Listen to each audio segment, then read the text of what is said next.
Warning, the Stone Age Gamer includes a lot of bad language. Cover your mother***ing ears.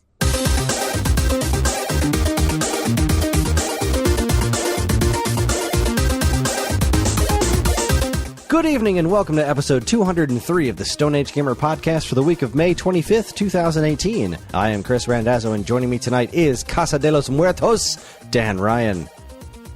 I don't have a response to that one. I just kind of like it. I love saying that, and I'll take any opportunity I can to say it. It's time once again for the 10-20-30, but before we go any further, here's your weekly reminder that you can email us at mail@geekade.com. Just include the word Stone Age Gamer in the subject line, and you can let us know what you think of our show, what topics you would like us to discuss in the future, or just say hello, because we always want to hear from you, the listener. And speaking of listeners, we do have a couple of listener things to bring up. So Dan, let's jump right in, shall we? It's like I'm really excited about it, Kris, because like 202 episodes in, and people are starting to respond.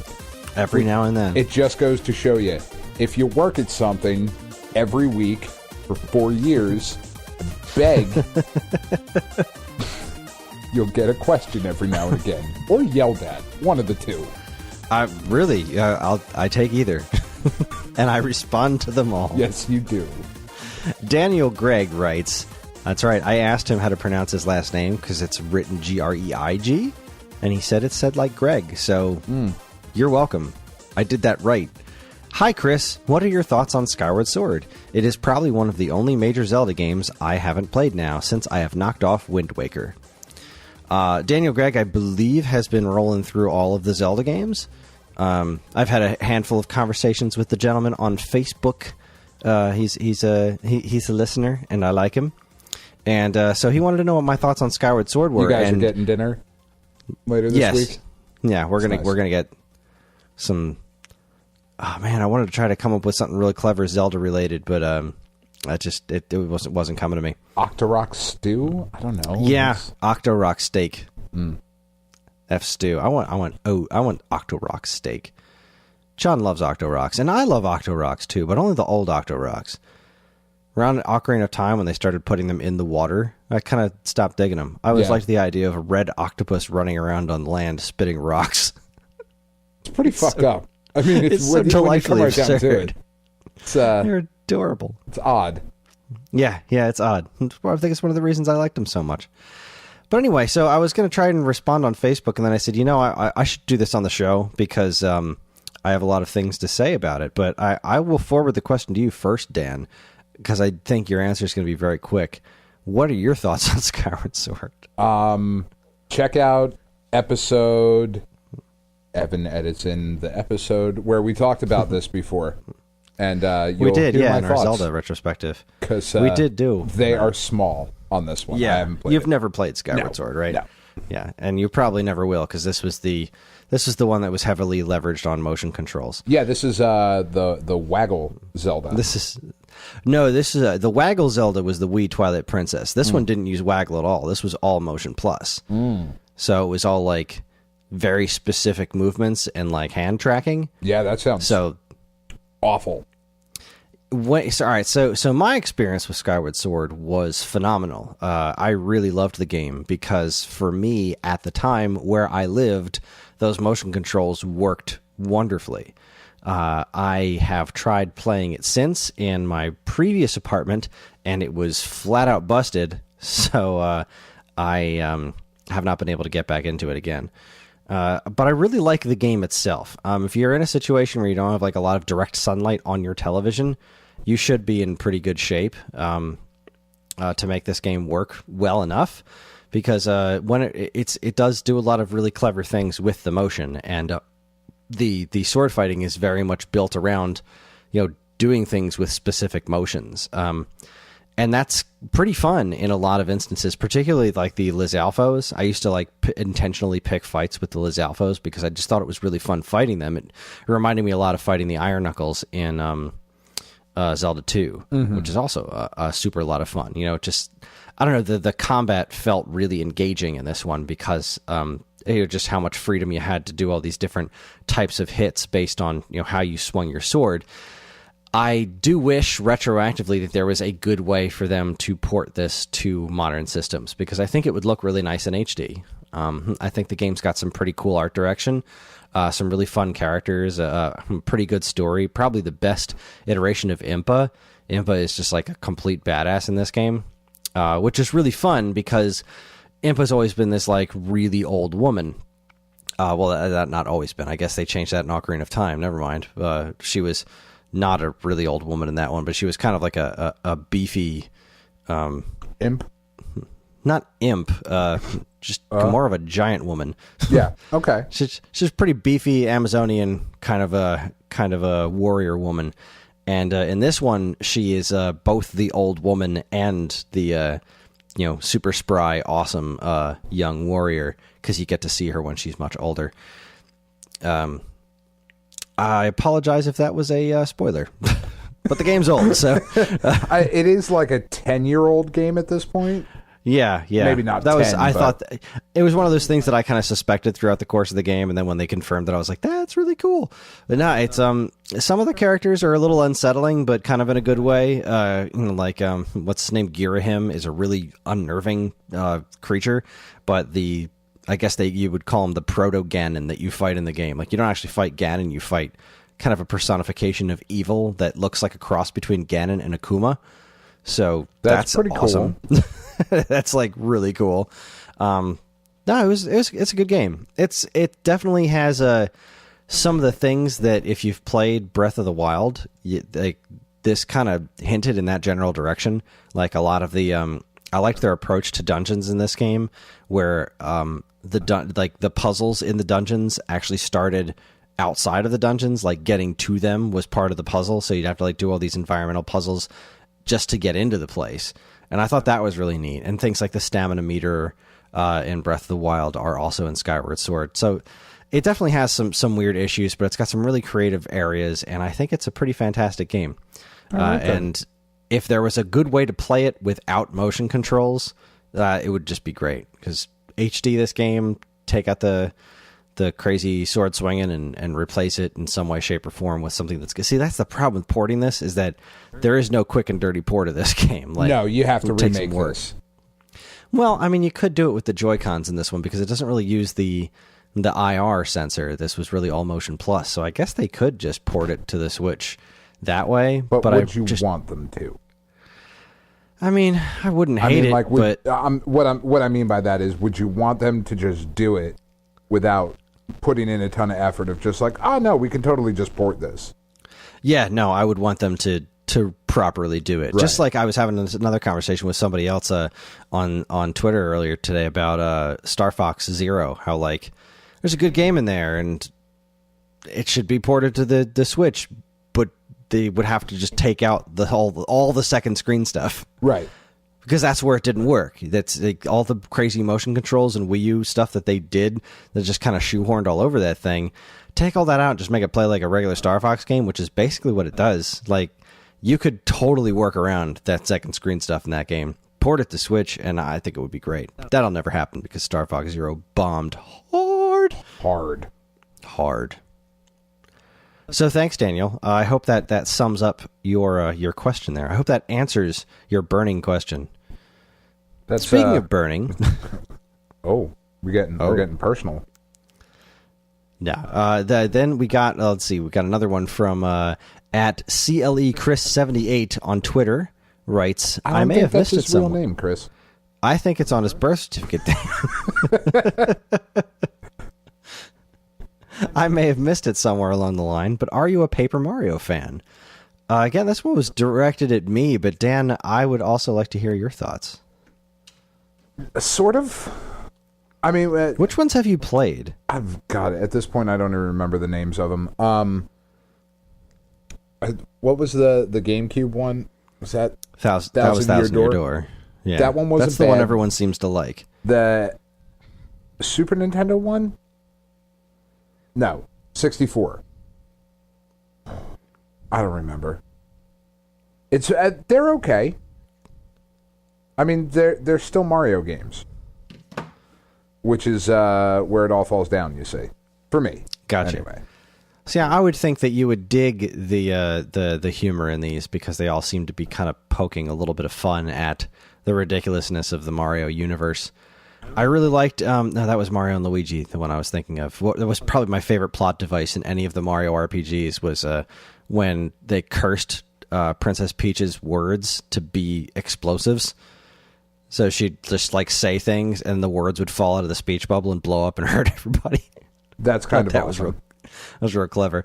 I am not enough of a Paper Mario fan to say that I'm a fan. I have played very little of Paper Mario on N64. I just kind of missed that game.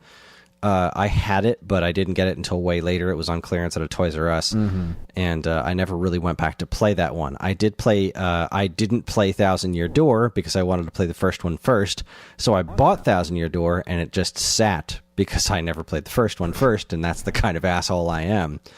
I did play Super Paper Mario, and I made it pretty far into that game. I did enjoy that one. That was the one that wasn't really an RPG. It was more of a platformer, sort of a platforming adventure game.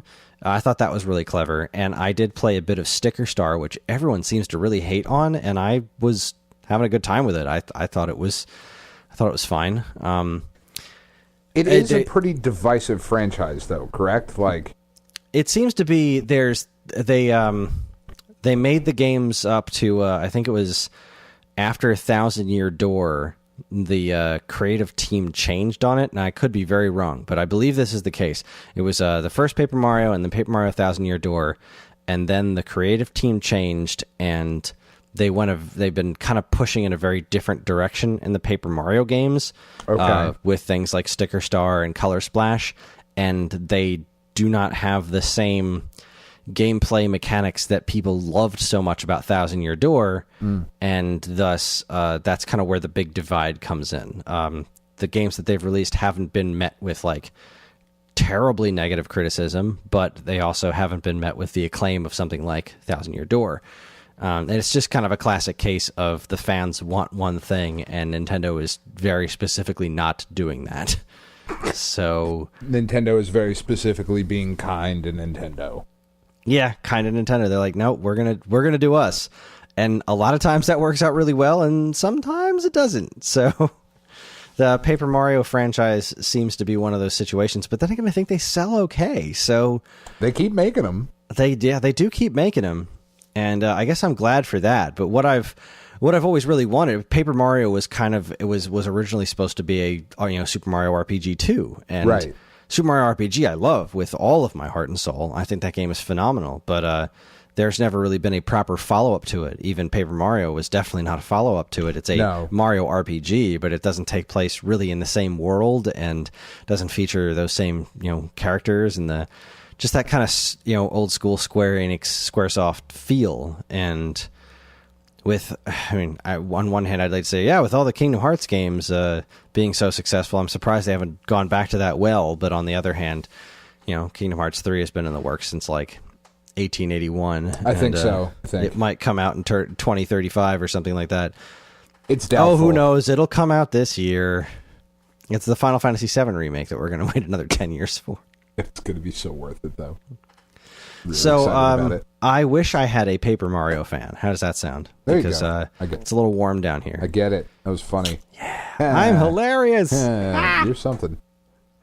I am something. So Dan, first, thank you guys for writing in. I hope my answers were acceptable. And please, other folks, if you have questions for us, if you want to know anything, if you want to ask Dan a question, you ask Dan a question. You can. By all means, just you can. Make sure it's about beer or wrestling. You should ask Dan questions about very specific Nintendo games. Ask Dan what he thinks of Illusion of Gaia. I do like Illusion of Gaia. It's a good game, isn't it? Mm-hmm.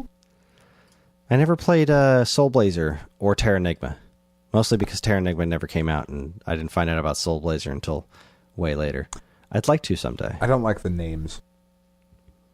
They sound cheap. Really? Soul Blazer sounds cheap to you? I don't care for that. It's not Soul Blade. So I'm not into it. It's a Soul Blazer, though. Yeah, I know. I don't like a blazer.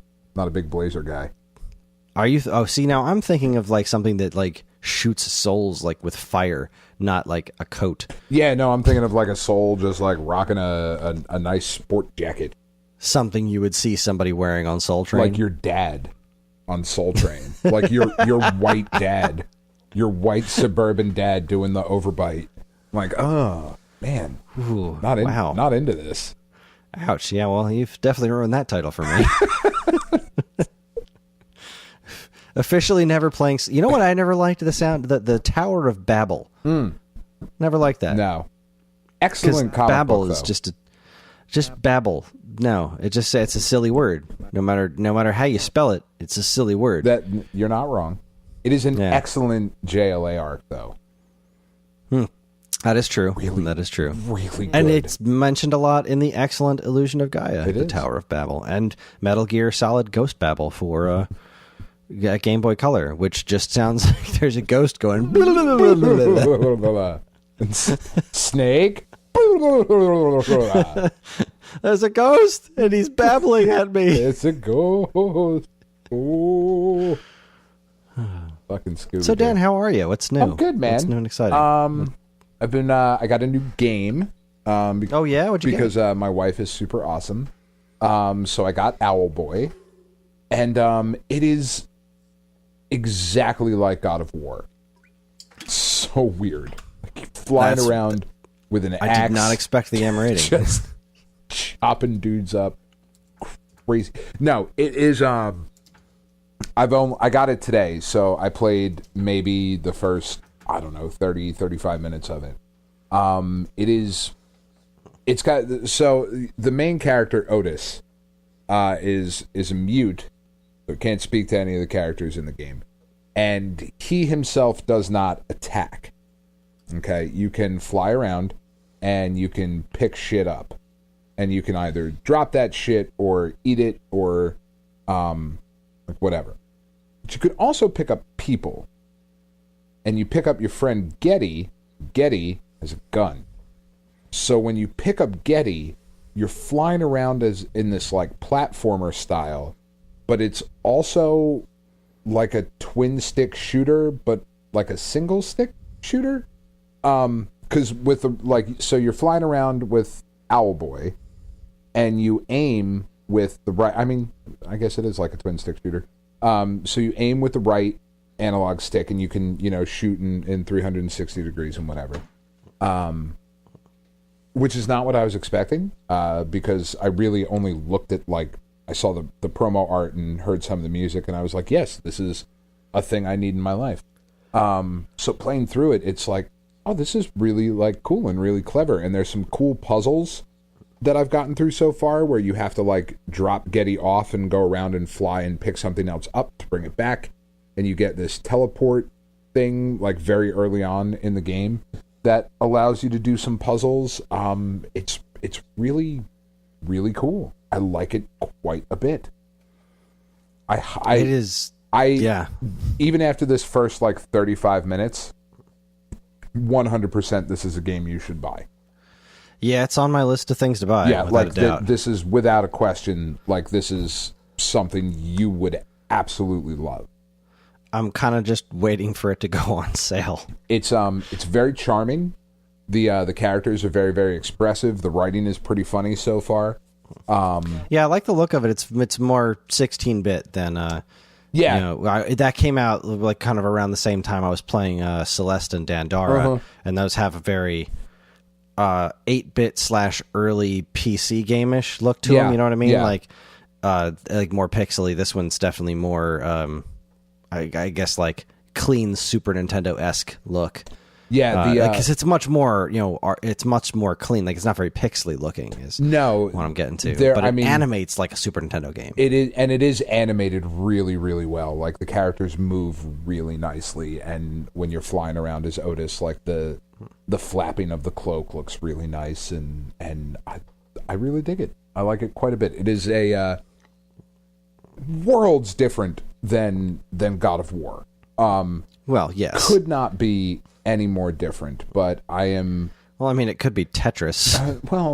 Even that I feel is more God of War because it is as rage-inducing at certain points. There is something inherently violent about the way those blocks fall. They're really, and they just destroy everything around them.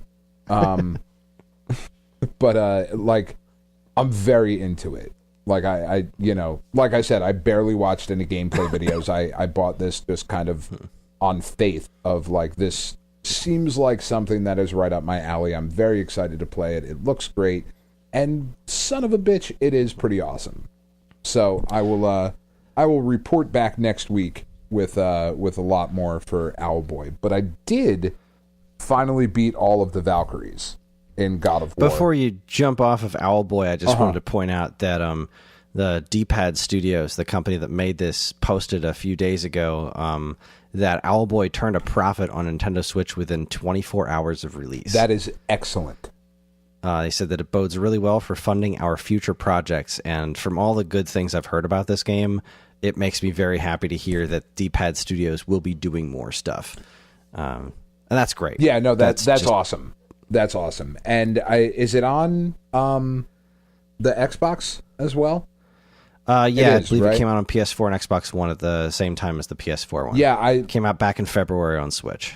Like I said, I'm only a half hour into it, so my opinion could dramatically change between this week and next week. I don't think it's going to. Like, after this first half hour, I would say at $15-20, absolutely pick it up if you can. I think that's where I'm at. Is I wanted to pay $15 or $20 for it, and I think it's $25. So it even was that, like I just feel like it's it was worth it. just on that bubble of like, all right, well, I could get this for $25, or I could get one of the many other things for like a little bit less. And I think I went with Blossom Tales. Right. And I'll talk about that in a bit. So continue. Valkyries, you did it. So I did. I saw your Facebook video of that. I didn't watch it though. Oh, you I just should. saw that it was there. It was badass. I mean, Sigrun kicked my ass. Days, Chris. Days of just banging my head against the wall trying to get past this, because what the final Valkyrie, without giving away too many spoilers for the other Valkyries, like, she basically uses the big attacks that all the other Valkyries had. Like, each Valkyrie had a couple signature things that they would do. And they usually ended up in some sort of like status ailment where like you would be frozen, or you would take burn damage or blind for a little bit or whatever. She had all of them. So like you're going around and like you're dodging the one thing, and then she's throwing other shit at you, and then she's flying off the screen and like coming down. Son of a bitch! There's too much going on. God damn it! And it was crazy, just crazy. But so worth it in the end. There's such a feeling of accomplishment of finally getting past her and getting the combos down and dodging out of the one thing and hitting her with the runic attack and bouncing off the other thing and switching over to the axe and chucking the axe at her and having fucking Atreus like shoot out, because you get different spells with Atreus throughout the game. So like I had the wolves on him, I think, at that point, and you fucking shoot out 6 electric wolves come running at her, and like just so much going on. And like once you beat her, it's just, gosh, fuck, awesome, so good. Very excited. But god damn it, that game. I mean, what a fucking experience. What an experience that game is. It may be something I can experience sooner than I thought. Oh yeah? Do tell. We'll see. Things may be in motion. I don't know. I don't have all the answers, Dan. What's in motion, Chris? Are you going to rob a bank? I don't think you should talk about that. Chris, have you robbed a bank? Because you definitely shouldn't talk about that. Well, I mean, I have robbed several liquor stores. Ooh. But that was really just to get beer for my wife. No, that makes sense. But I'm gearing up to the bank, so you gotta. Are you watching that Netflix documentary and then trying to take notes? No, I've been watching a series of unfortunate events and taking notes from Count Olaf. Oh, fair enough. It's not going well because he's a terrible criminal. I didn't like it. I like the books a lot. I didn't like the show. I've never read the books. I did really like season 1 of the show. And all right. I kind of dug that movie a while back, too. I thought that was pretty good. I really liked the first season, and I'm in the middle of the second season, and it's frustrating to watch because every adult is awful, except for like the good guys who are like, oh, look, somebody with common sense. But like everyone else, and none of them are Billy Connolly, and that is really sad. But Nathan Fillion's in season 2. Is he? Ooh. Yeah. I might have to watch that. It just started getting like super interesting. I've been so excited to watch his head in Santa Clarita Diet. It's been excellent. I haven't even touched that yet. My God, I'm done with amazing. I know I really want. It's on my list. It's on my freaking Netflix queue. But after I'm done with Series of Unfortunate Events, I really want to watch Lost in Space because that is very interesting to me. But I had to finish. I had to finish BoJack Horseman, and then before that, I had to finish Voltron. So there's just not enough. I do hours like in the that day. Voltron show. That Voltron show is great. It really is. I wish the collab would come back in Puzzle and Dragons. I don't feel like it got enough love the first time around. It was awesome. Fair enough. Anyway, that's right. I will mention Pad at least once an episode, Chris. I'm not breaking that. However it has to happen. However it has to happen. So anyway, the God of War, I am really hoping, I'm giving away a little bit for our E3 predictions show, but I'm really hoping there is some DLC announced. That would be pretty cool. Anyway, we'll talk about it then. We will. We have lots to tell you. Next month is going to be super fun. All right. Roll through mine because I do have some excellent stuff to talk about. First, just real quick update on Blossom Tales is still great. I finished the first dungeon, and that was a lot of fun. And then I did some just general exploring, and now I'm heading towards the second area, and I'm fighting a bunch of archers. I came into another one of those instances where the grandfather forgot how the story went, and I got to choose what boss I fought. Oh, that's cool. That was a lot of fun. This game is great, man, and I hope it's not that much longer. Like, I have here's the thing. It seems to be playing out like A Link to the Past, where like there are 3 MacGuffins that I need to get, and I'm kind of hoping that after I get the 3 MacGuffins, it doesn't turn into like 6 more MacGuffins like A Link to the Past does, because I want to finish this game because I have so much else to play. But I'm really digging on Blossom Tales. Big fat hairy thumbs up from me. But more importantly than anything in the world, today I got the both Mega Man Legacy Collections and Runner 3. I'll start with the Mega Man Legacy Collections and say that they look astonishing.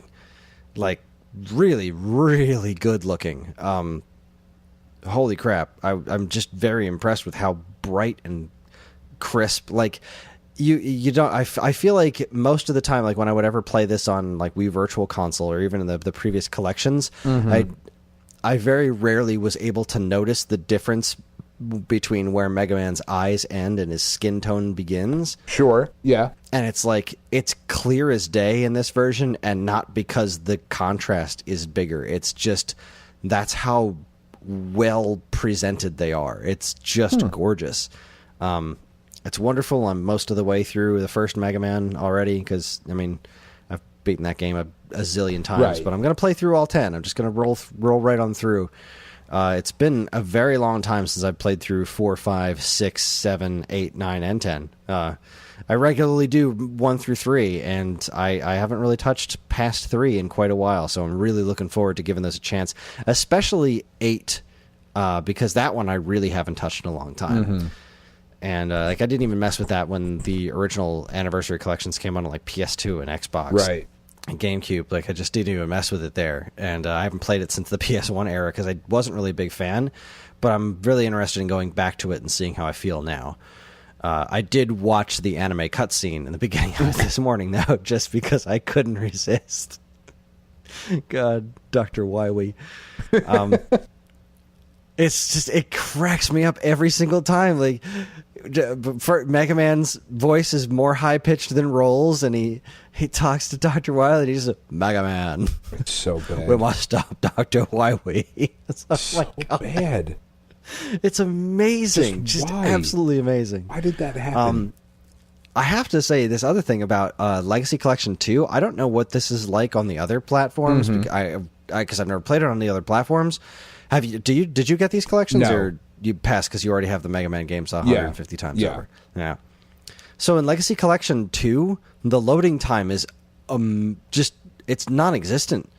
Like, it loads up a little bit when you first launch the program, but like you start Mega Man 10 and it's like, there, it's done, it's on. It's just happening right there. Mega Man 7, 8, 9, and 10 are just instant starts. It's ridiculous. It's kind of frightening, but really good. Oh, and the art gallery shit is really cool. Like, they got box scans and instruction manual covers and old advertisements and like character art for every monster. Like, it's the museum stuff is just really, really, really nice in these collections. So big fat thumbs up so far. I am experiencing some button lag with the first set. Really? So Collection 2, I'm having no issues at all. Just load them up. I was playing Mega Man 10, and there's just zero lag. It runs flawlessly, and it looks beautiful. And then I went back to Mega Man 1, because I let my son pick which games we played today. So I was like, I want to start with Mega Man 10. And then play Freeze Man State. No, Freeze. Was it Freeze? No, Chill Man. Play Chill Man, because he looks like Mega Man. And I'm like, okay. All right. But he made me be Proto Man, and that was fun. But so I died on Chill Man, because I haven't played Mega Man 10 in a while, and I know you don't start with Chill Man stage. And that game is really hard. It is really hard. But then we went back to Mega Man 1, and there's definite there's definite lag going on. Really? And it's strange because I picked up the Switch and played it handheld, and that lag was not there. It was still like, it wasn't like playing on a CRT. It wasn't 100% spotless zero lag, but it was like a very, very minuscule. But on my TV, the lag is there. And I'm wondering if it's got something to do with my TV, because my NES Classic Edition, I have hooked up upstairs on the same TV, and that's like nigh unplayable with the lag as well. Whereas the Super NES Classic Edition is flawless. It's just spot on. So I wonder if it has something to do with the way my TV processes NES emulation or something. Maybe. Which, I don't know. That's is that weird. a thing? It's so specific, but it's. I want to try it down here, down in my basement. I want to grab the Switch and bring it down here. I left the Switch upstairs because Karen also loves Runner, so she's up there playing that right now, probably. But moving on from the Legacy collections, which I'm super happy to finally have, playing retro games on the Switch is just as awesome as I knew it would be. So I need more and more and more and more of that in my life. Bring me the Nintendo online service and give me all the games. So I want that. The games, Chris. All of them. All of them. Runner 3 is awesome. Is it? It is. So if you know, if you've ever heard me gush about the Runner series or the Bit Trip series, I really, really love these games. I found the original Bit Trip series, the Bit Trip saga, to be just profound. And I think Runner 2 is just one of the most pure, joyous gaming experiences I've ever had in my entire life. I do enjoy Runner it. 2 It is very good. It's one of my favorite games of all time. It really is. Runner 2 is just simply amazing. And going into Runner 3, I have always been ever so slightly weary about it, just based on the things I've seen. There was just something about the presentation of it that struck me as a little like, I don't know, this looks a little weird. I don't know, guys. Like, it doesn't look bad. It's making me nervous because, you know, when I think back to the transition from Runner 1 to Runner 2, and it was just immediate, holy crap, I'm in love. Right. And this one was like, seemed to be focusing. The thing about the Bit Trip games and Runner 2 is that they have a very specific focus on beauty. They're very offbeat. They're very weird, and some of the stuff is like kind of intentionally ugly, but there's just an amazing beauty and scale and scope to these games that just like, they're freaking majestic, and especially coupled with the music, which is just stunningly gorgeous. They're just some of the most beautiful games I've ever had. Runner 3 seemed to be like all the music I had ever heard in the trailers was kind of goofy. Right. And that was kind of the thing that was putting me off a little bit. Then a few days ago, the reviews started pouring in. And the folks over at Game Explain. I think it was Ash Polson. Please forgive me if I'm quoting the wrong person, but somebody I wrote on Twitter, Runner 3 is the biggest disappointment of the year, and I was like, oh no. And then I watched the review, and they gave it a 7 out of 10. And what they meant by it's the biggest disappointment of the year is that Runner 2 is one of their favorite games of all time as well, and Runner 3 is just pretty damn good and not holy crap amazing. Right. Almost an impossible task to follow that up, though. It is, and I feel like, now granted, I'm only in the first world, I'm only like 5 or 6 stages in, and I kind of am picking up on what they were talking about. The stages are longer, and there aren't more checkpoints. Like, there's still just the one checkpoint in the middle. So and it's punishingly difficult, and I feel more so than Runner 2 was. Like, this is one of those instances where, like, Runner 2 had something to offer people who were new to Runner. Right. You know, like, you could at least play the first world and not want to get your feet wet, get the hang of it, get the motions down, be like, oh, I jump here, I duck here, like I slide, I do. Yeah. Exactly. Yeah. This one, it still kind of teaches you those things, but the difficulty is just there. And it's just, if you are not good at platformers, then this game has nothing to offer you. Like, it's just it just straight up basically tells you to go away. And it's just brutal.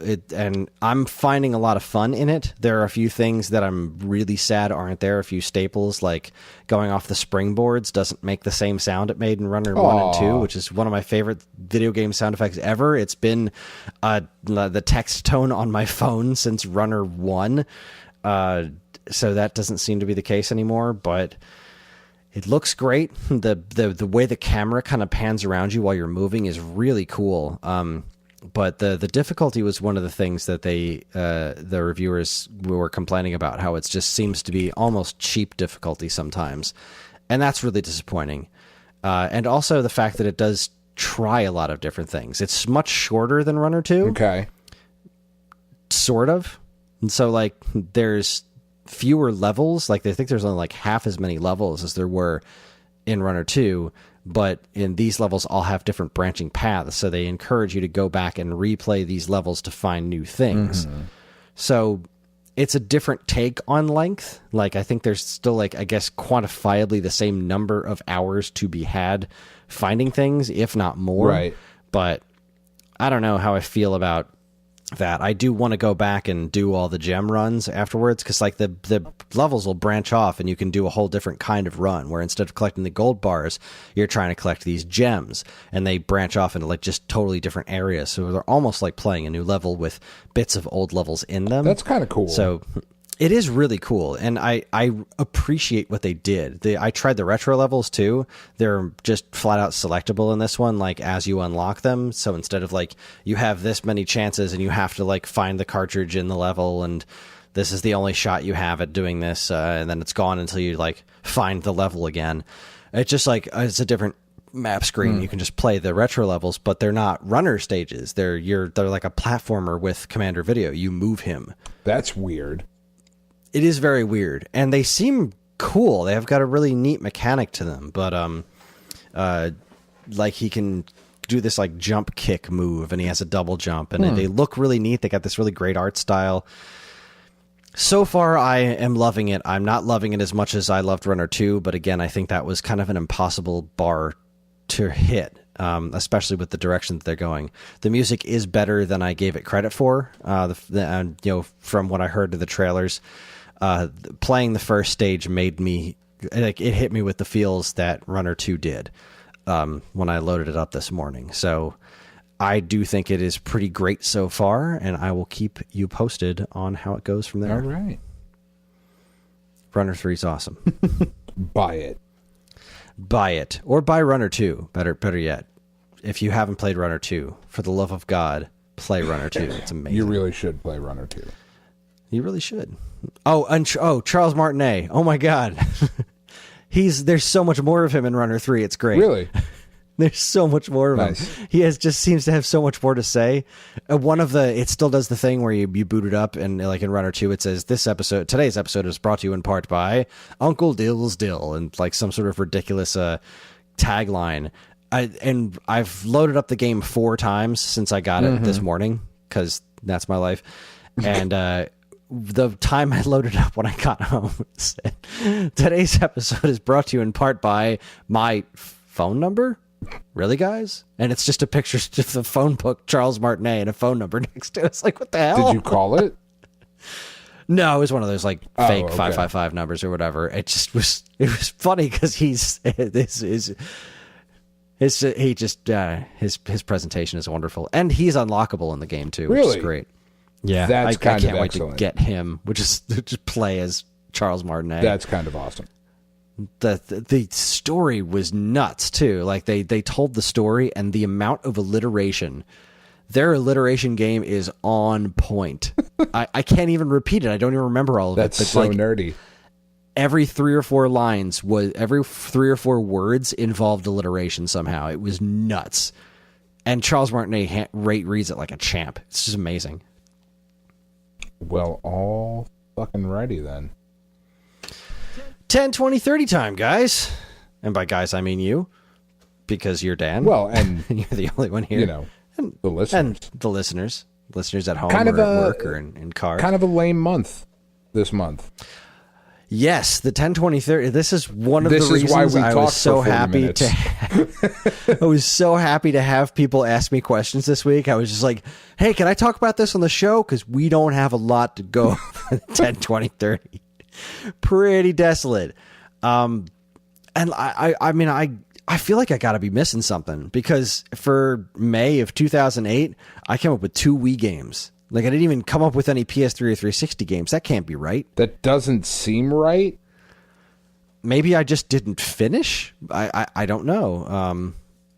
May 2008 video games. I mean, I'm just going to do a little research of 2008 in video gaming. April, May, June. Here we are. May. Oh, boy. Yeah, no, that's crap. Garbage, crap.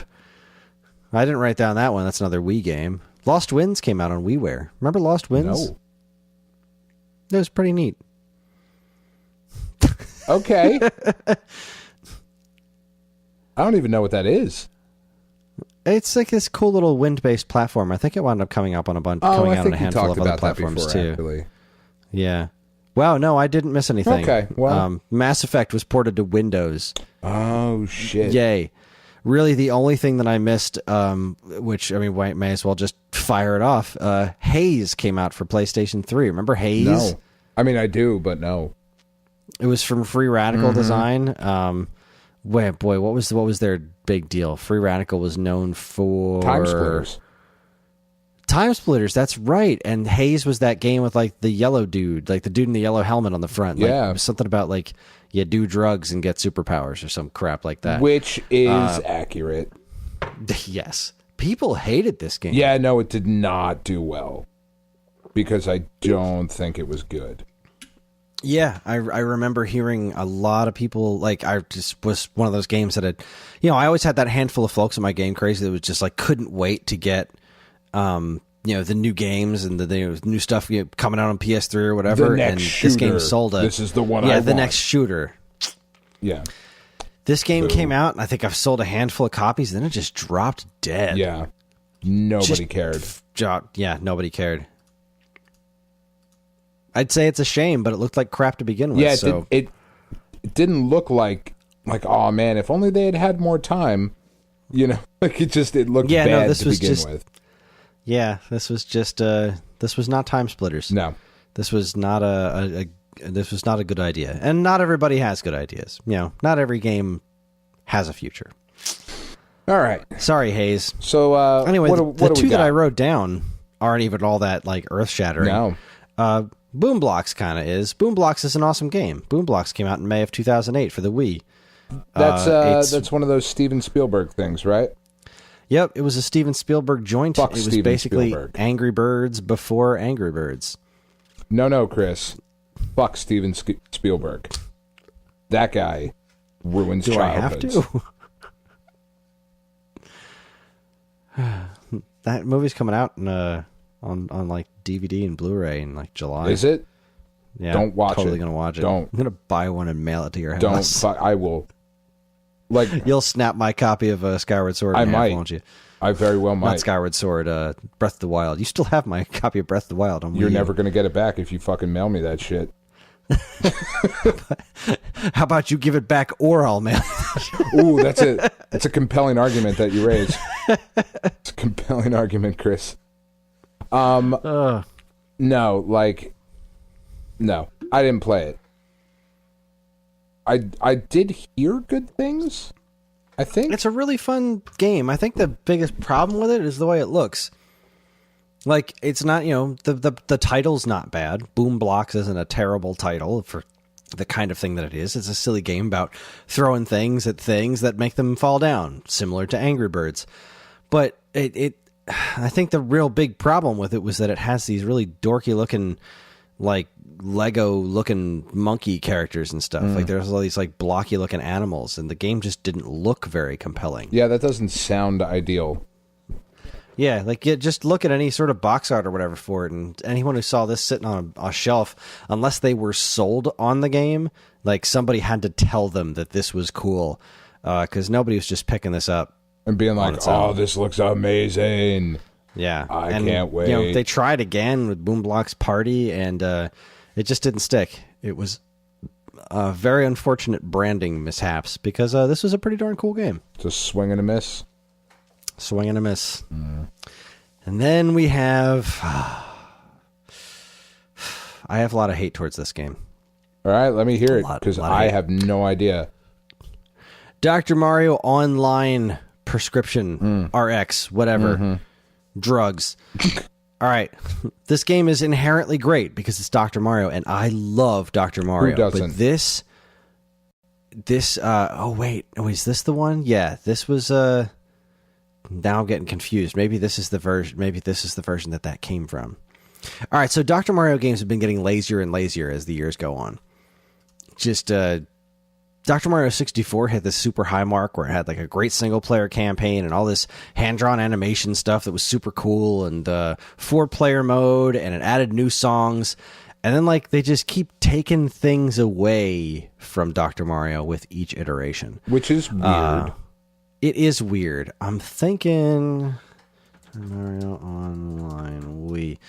I feel like this one actually was more or less okay. It was kind of a step back to a certain degree, but not... it was the Dr. Luigi one that I think was the one that struck me as overly lazy, because they reused the same menus. That's what it was.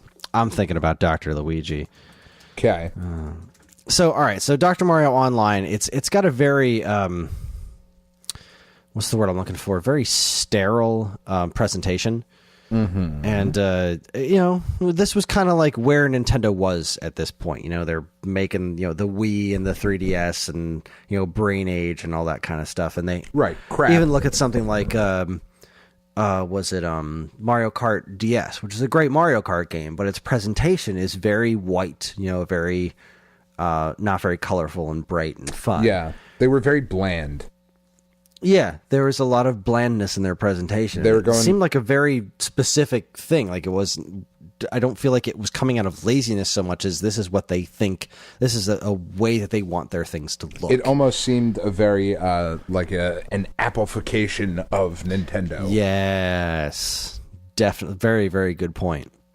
All right, so I'm looking at the menu system right now, and yeah. So what they did with Dr. Luigi on Wii U, which had a really cool hook to it with the L-shaped pills and stuff, they took this exact menu system and just rehashed it, but they took things away from it, and they didn't even bother resizing things. So, like, you've got all these ovals and whatnot that show the different things. So I'm looking at this right here. I'm looking at the where you select your level and your speed, and then you select the music. And this had the other music from Dr. Mario 64 in it as well, which is nice. They were still almost exact rips of that Dr. Mario 64 music. They weren't like reimagined in any way, shape, or form, because, why add the effort to do that like they had done in previous iterations of Dr. Mario? But so you've got fever, chill, cough, sneeze, random, and off. And when they did Dr. Luigi, literally the exact same menu, except there's a bunch of blank space because they took out 2 of the songs. Like, you lazy bastards. How very dare you? That's kind of awesome. Yeah. So, no, I didn't hate this one. I was upset with this one for not having the 4-player mode and any of that other cool stuff that Dr. Mario 64 had, but it was still a very serviceable and very nice-looking version of Dr. Mario. I played a lot of online matches. Did well sometimes, got my ass kicked other times, but it was a lot of fun. Karen and I spent a ton of time playing this against each other. Lots of foul language in our house this time. We say just the most horrible things to one another while playing Dr. Mario. As it should be. It's wonderful. I really wish they'd put Dr. Mario on Switch because I miss those days. We would spend a lot of time playing puzzle games together. Anyway, all right. So that was that one. It's Dr. Mario, and it's a good version of it, and it's on the Wii, and you can't get it anymore because the Wii shop is closed. That's so sad. Yeah.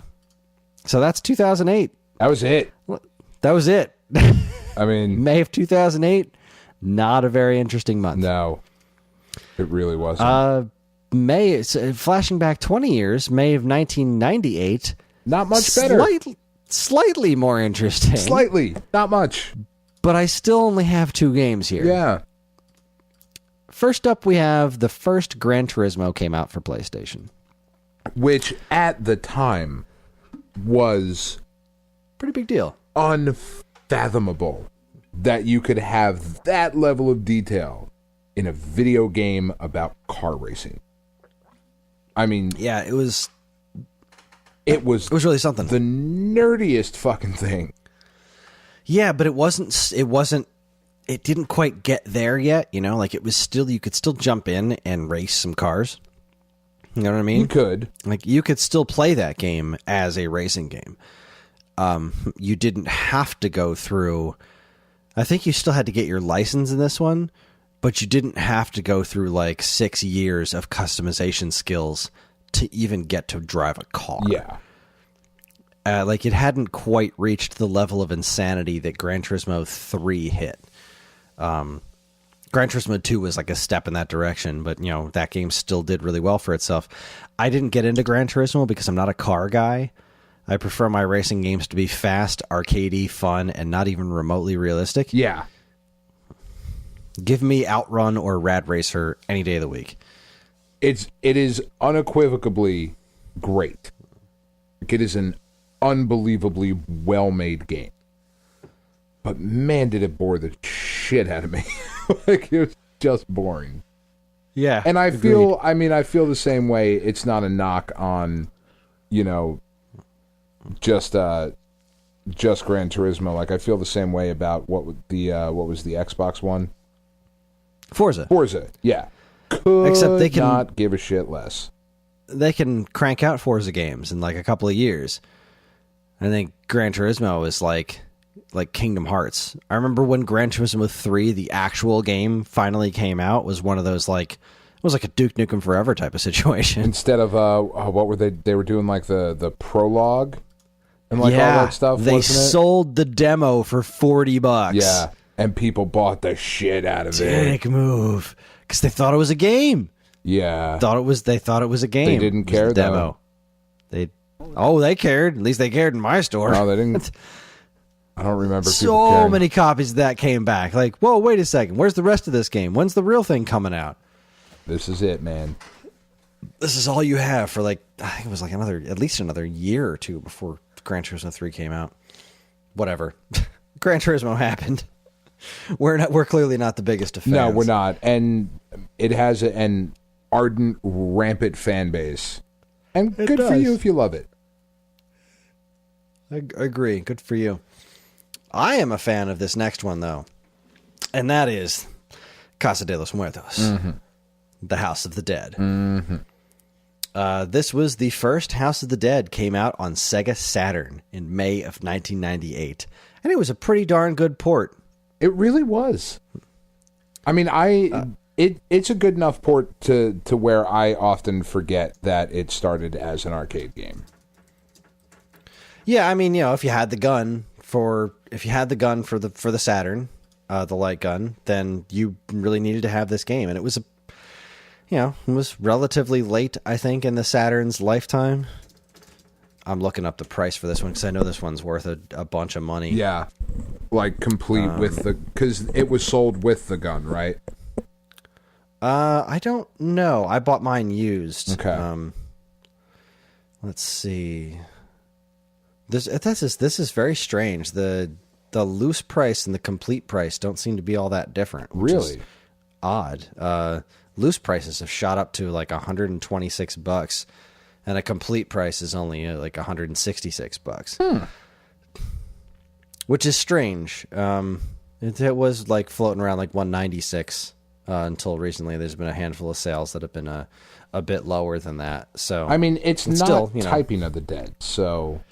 No, it's not. But that's the thing. This is House of the Dead 1, which is a pretty decent game, but House of the Dead 2 is where it's at. Yeah. And Typing of the Dead is where it's at. And those were the Dreamcast ones, and that was amazing. But, if you had a Saturn, House of the Dead was a really great game to have on it. I like the first House of the Dead quite a bit, but I'm a huge fan of House of the Dead 2. House of the Dead 3 is pretty fun, but I haven't spent a ton of time with it, which is unfortunate because it came out on Wii as that part of that House of the Dead 2 and 3 return thing. And I was like, yeah, I can finally really spend some time with House of the Dead 3. And then every time I booted it up, you're like, yeah, I kind of want to play House of the Dead 2 instead. Yeah. Because I just love that game so much. I'll play through it 100 times. Dogs of the AMS. Talking about great, terrible voice acting. God, the voice acting in House of the Dead is amazing. God, almost as good as the movie. I've never seen the movie. No, it's not. I don't believe you. Terrible. I think you're lying to me. It is better than Ready Player One. I would rather watch the fucking House of the Dead movie than watch. That was an Uwe Ball joint, right? It most certainly was. Did you splice game footage into it, No, between scenes or something like that? But there's yes, but there's also video game-esque camera movement. It's very odd. Sounds terrible. It's so big. It is literally the Power Glove of video movie. Yeah. All right. Well, on that note, we're going to take ourselves a quick break. When we come back, we'll talk about the games that came out in May of 1988. You're listening to the Stone Age Gamer podcast from Geekade.com. Stick around.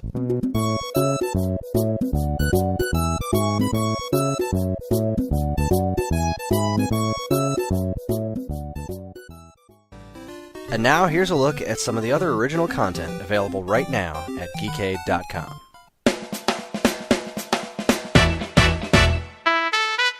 First up, hey Kris. Hey, Dan. Do you remember that time that Stan Lee did a cameo in a Marvel property that also featured Neil Patrick Harris, Kathy Griffin, Michael Dorn, Lisa Loeb, and Ian Ziering? I do, because I've seen that show. Spectacular. You don't believe it exists, and you think I made it up. Are you calling me a liar? No. I mean, clearly you just didn't, but are you calling me a liar? Always. Well, I am awfully creative, Kris, but not even I could come up with such a dastardly casting. Some that wacky, and that's just one of the many wacky scenarios Stan Lee has landed in over the years. Jordan, from the Nonstop Comic Shop podcast, decided to rank his favorites of Mr. Lee's cinematic moments, his cinemagic moments, if you will, and compiled them in one easy-to-read list, including a tirade at the end about how much he hates Mallrats and Kevin Smith. He's wrong, but read it anyway. Take a gander over at Geekade Top 10 Stan Lee cameos and leave a comment or two. Discourse and intercourse is fun. Please don't post your intercourse Please. on our Please website. do. No. Save that for our Tumblr. I don't disagree with a lot of his list, but I could not disagree more about Kevin Smith and Mallrats in particular. I freaking love that Kevin movie. Smith is a national treasure. He is a delight. Next, with Mario Tennis Aces on its way to the Nintendo Switch next month, it got me thinking about the fun I used to have with the old Mario Tennis game. Did it? No, it did. It did. And I'm not talking about the GameCube one. I'm not talking about the Game Boy Advance one. No, I'm not talking about the Game Boy Color version. And not talking about the Nintendo 64 one either. You're talking No, about going out to play tennis with your friend Mario. That's right. No, I'm going deeper. I'm going back farther. Dare I say, redder?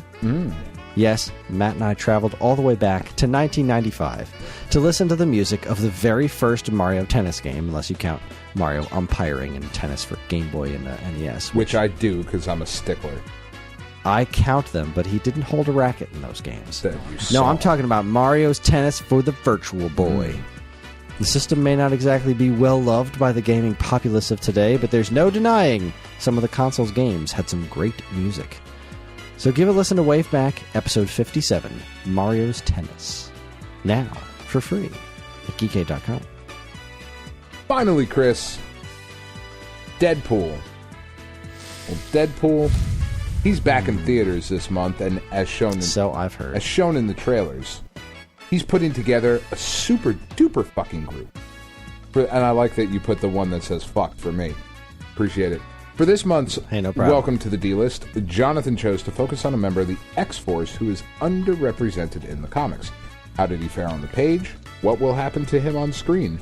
Will this appearance renew interest in a mutant with a decidedly gross power? Read all about it in Welcome to the D-List, Zeitgeist. Do you remember that character? I do.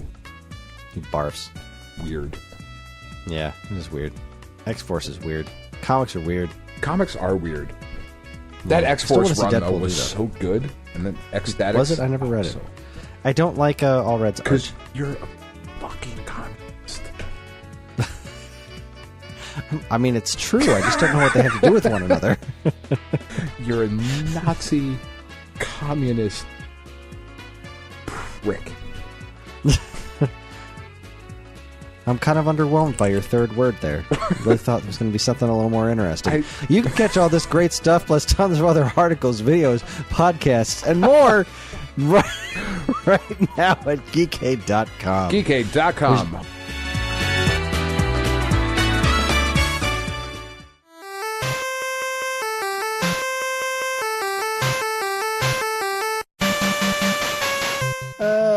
And welcome back I was to the Stone Age Gamer harmonious. Podcast. Sang us back in. Well, I was just looking at Ollie's got a Banjo Guy. Ollie has a new cover, and it's delightful. It's from the Master System version of Sonic the Hedgehog, Ooh. which has a great soundtrack. Totally different, totally unique game from the Genesis Sonic the Hedgehog, and it's this just wondrously wonderful cover of the bonus stage music. And he says he's going to do more music from the game too. And I hope with all of my heart that he either does the jungle stage or the bridge stage, but he's probably going to do something more badass because that's what Ollie does. Oh, no, we gravitates. have some pull with Ollie. We do. We'll I'm send a- a tweet. That man can't be influenced. We'll get at He him. knows what he wants. Yeah, I'll at him. I'm like, hey, at Banjo Guy Ollie. It's Not me, at Kris Randazzo. Or I whatever want you your to fucking do name another is. at Sonic At the GK Hedgehog. Kris. Jesus At Christ. GK I Kris, didn't there even you go. fucking remember. You've only said it for the last 203 episodes.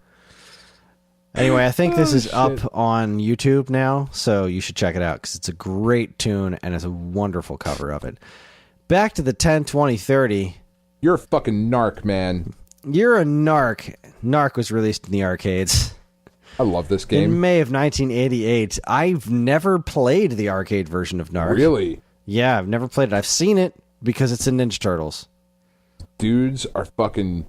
It is so 80s. Like, we're just gonna chuck hypodermic needles at you because drugs, Regan. It was fucking ridiculous. So silly. It's so ridiculous. How do I actually type out drugs? Reagan. I don't know. You'll figure it out. But, man, like, they really toned it down for the NES version. Those are some flashy hypodermics that are just flying across the screen. Like, I think they showed the final boss, like the Mr. Big, that was like a skull and a spine on a table and rolling around or some shit like that. Awesome. It was totally in the Ninja Turtles movie. That was, where the Foot Clan were all hanging out. So good. So good. Yeah, I never spent a lot of time with this game. Probably should have. It's not all that different from the NES game. I mean, you're two badass dudes You're two badass cops in bright blue and bright red, making your way through the mean streets to clean them up from all the drug dealers. Drugs are bad. Drugs are horrible. I mean, some of them are. Don't get me wrong. I mean, most of them are. Yeah. Don't do heroin, guys. No, I mean, if you're gonna... It's a really bad idea. No. Great. Wait, what?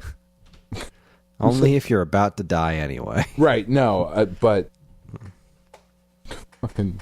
I feel like this came off the rails in a big bad way after, drugs and Regan, but... I mean, what the fuck is this game even about, Chris? Like, honestly, this is how 80s this game was.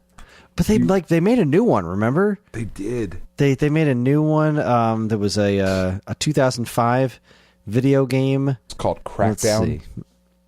No, there was a freaking new Narc game, for crying out loud. By Viz Entertainment, published by Midway for Xbox and PS2. It was canceled on GameCube. I'm reading the Wikipedia thing. God, this game looked awful. Wow. Apparently the game's source code dates back to the then 3-year-old State of Emergency. Ooh, love that game. Mm-hmm. Yeah. I actually don't hate State of Emergency. I'm not going to lie. It's not a good game, but it is impressive. I'm looking for the actual story of Narc. I want the... maybe Moby Games has it. I know that there's some sort of amazing story to Narc, and I want to know what the plot is. And it's not the president's been kidnapped by ninjas. Are you a bad enough dude? The fucking tagline is amazing. Narc. No one had the guts until now. Like, had the guts for what? Make the game? Play the game?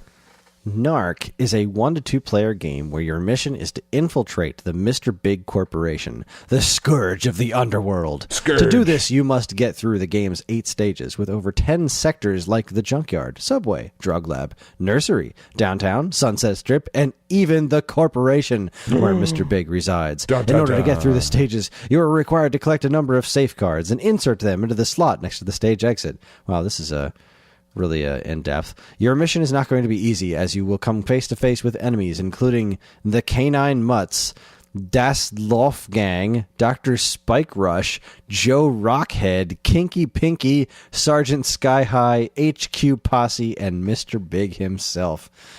That's right. Just as a quick aside, Chris, when you got the video screen, the mobile scanner unit of Kinky Pinky, he was coming out of an adult bookstore. He's a clown. It's literally the greatest thing that has ever happened in video games. All right, well, that's enough time with Narc. Next up was Arkanoid, Revenge of Doe. Mm-hmm. Because I feel like no matter how many times Doe is mentioned in the titles of Arkanoid games, I don't think a lot of people realize Arkanoid has a plot and final boss. Which is weird. It is weird. But Arkanoid's great, and Revenge Doe is great. It is. I mean, but, like, it's not a great villain name. Doe? No, it is not. No. It doesn't inspire fear.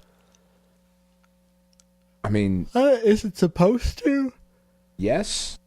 Are we supposed to be taking Doe seriously? Are we supposed to be taking anything about Arkanoid seriously? I could never really tell. I think we are. I think it's just a great breakout game. I love it. Yeah, I mean, it is awesome. It is. It is awesome, though. Space Harrier 3D came out on the Sega Master System in May of 1988. It did. So this was not just Space Harrier. This was the one that worked with the 3D goggles, or 3D glasses, or whatever. Didn't work well. Yeah, I couldn't play Space Harrier on Master System. No. I mean, like, I appreciate it. Sure. I definitely appreciate this game existing. Putting Space Harrier on a home console at the time wasn't the easiest thing to do. I mean, you were never going to, come super close to the arcade version, but 3D Master System. I'm trying to, because I know this one, like, genuinely looks different than the than the other Space Harrier on the Master System. It does. Which is like it's crazy that they just made a whole different version. Wow, that's actually it's really not bad. Like just looking at a playthrough of this right now, it's really not bad. The first version, though, yeah. See, the first version is a little bit. It's definitely rougher around the edges. I feel like it's a little bit more detailed, but it's so slow. I love Space Harrier. I mean, it's no 3D World Runner.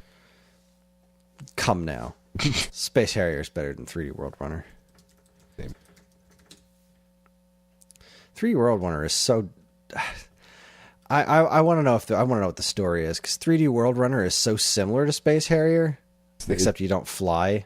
But it's just like, it's got so many ridiculous similarities. Like, so much bits in the background even look like Fantasy Zone, which like isn't Space Harrier, but they say welcome to the Fantasy Zone. I don't know. 3D World Runner is a weird game too, but you're all just running and jumping and stuff. And a better 3D effect than, on the NES than the Master System versions of Space Harrier, but still. It looks so unwieldy. Like, your battle plan was to go out to save the universe with a ridiculous arm cannon. Like, the fuck is that gun? Yeah, and like, I don't know, I like how the title screen is just like you're chilling out with a bunch of the game's like bad guys or whatever. Yeah, like, hey, we're just hanging. I'm gonna kill these guys later. Yeah, because they're dicks. Chilling out on this giant woolly mammoth here for no reason. Yeah, but like I like how the ground moves, but all the objects are just still so like blocky, coming towards you frame by frame. Yeah, I don't know. At the time this was impressive, and I guess playing this with the 3D glasses must have looked cool. I never got the chance to play this with the 3D glasses, but I'm glad we don't live in a world where arcade ports look like this anymore. That is very true, Chris. Oh, goodness. All right, I'm clearly very tired. Next up, where in Europe is Carmen Sandiego? Spain. Next. Next. I never got into the Carmen Sandiego games. I know they were super popular. popular. TV show is great. The TV show awful. was cool. Yeah, I never got into the games. That was a thing that doesn't happen anymore, that I don't think kids could appreciate. And I don't even know, because like it's still just like Jeopardy and Wheel of Fortune, but like they used to make video games out of television game shows. Like a lot. Yeah. I think they still do, but I think they're only like downloads. Do they? I mean, I know at least as of the previous generation, like I know there was like Wheel of Fortune and stuff for the Wii U. No, but I mean like they made video games based on like everything. There's a Pictionary game, Chris. There is, with a surprisingly badass soundtrack. There's a Family Feud game. Yeah, there was an Out of Control game. There was MTV's a remote control game. No, Remote Control, that was it. Yeah. MTV's Remote Control. Yeah, like that. They just, like, no. It's weird. And I don't even know. But this was like edutainment, though, right? Are there Carmen game Sandiego shows games now? Yeah, I think so. I think they're more presented like Who Wants to Be a Millionaire, which I think is still on, too. Is it? Yeah, just like That's during odd. the day. Whatever. Anyway, yes, it was like an edutainment thing, and like you would learn stuff about Europe. Which she was always in Spain. There you go. You hacked the game. There you go. Victory is yours. All right, last one we're going to talk about. My favorite game on this list, City Connection for NES. I have never played this. This game is dumb as hell, and I love it. Actually, I'm not going to go ahead and say that I've never played it. I am going to look it up right now, because I think you may have. You're rolling around as a minivan, and like you just have to paint the ground with your tires or something, or everything you run over turns white. Yep, never mind. I've played it. Yeah, love this game. It's such a crazy, ridiculously stupid arcade game, and the NES port is great. It's got super stupid, catchy music. I love it. Love Jaleco. They used to make good shit. They did. Bases loaded, man. Bases loaded. Yes, I do remember this. You just like, it was a driving platformer? Yeah, and like they're just like the levels would just loop over and over again. That's weird. And you'd have to fill in the Empty block. Yeah, this is a weird game. Yeah, it's an arcade port. An arcade port is slightly prettier than this, but it's still the same basic principle. And you could like run over the cat, and if you ran over the cat, it was like that's how you lose a life is by hitting the cat. The cat would just fly away, and you go. It's ridiculous. I love City Connection. This is what's sad about the month of May over the last 10, 20, and 30 years is that the best game on this list is City Connection. Yeah. Like the most fun you could have. I don't know. Boom Blocks is a lot of fun, but no. City Connection definitely wins in the absurd category, in pretty much every category. City Connection is our winner. The winner and still photographer. That's right. All right. All right, Chris. That's it. We're done. I'm calling this one. We're cooked. That's our show. I'm fine. I ran 5 miles today, and That's I'm fucking tired. Stupid. Don't stop doing that shit. You're gonna die, Chris. I know I am. That's our show. Join us next week as we kick off our E3 festivities by recounting our favorite moments of E3's past. Once again, you can get in touch with us at mail@geekade.com, as well as all flavors of social media that we inhabit. You can like us on Facebook, find us on Instagram at Geekade, subscribe to our YouTube and Twitch channels for all our latest video content, and follow us on Twitter at @the_Geekade. You can also find us individually on Twitter. I'm at Geekade Kris, that's Geekade Kris. And Dan, where can the good peoples find you? At Geekade Dan. If you're interested in more information about anything we discussed here tonight, be sure to check out our show notes. And while you're at it, you can also subscribe to this and any of our other wonderful podcasts on iTunes and Stitcher. Or if you're super nice, you can leave us a review, because any and all feedback is welcome and appreciated. We'd also like to thank our intrepid editor, Evan, for making the show listenable for all you folks. And we'd like to thank Mark TDK Knight for our show's theme. You can also check him out on SoundCloud and Bandcamp, or his website, which we have a link to in the show notes. Again, always remember to keep your eyes on geekade.com for more fresh, original content. And that is it, everybody. On behalf of Dan and myself, thank you for listening, and keep playing games.